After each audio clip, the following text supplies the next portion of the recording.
Furajiște verde, oița păștea, cu soare pe cer și liniște așa.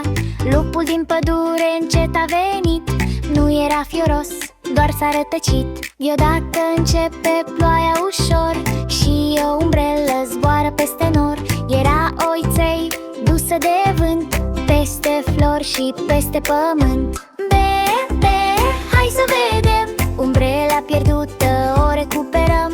Be, ce bucurie, împreună e magie.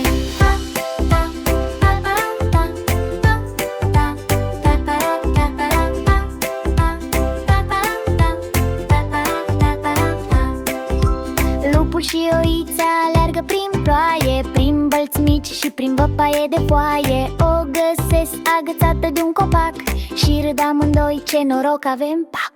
Be, hai să vedem, umbrela pierdută o recuperăm. Be, ce bucurie, împreună e magie.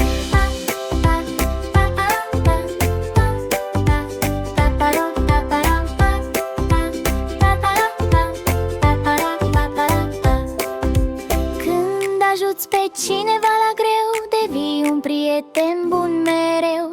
Bunătatea face drumul ușor și aduce liniște și mult spor.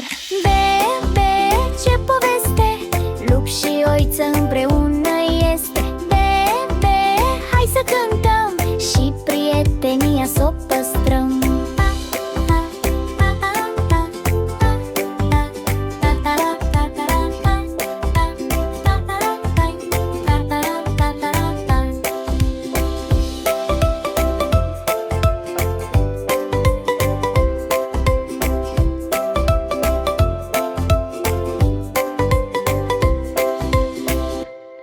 Abonează-te la canal pentru mai multe!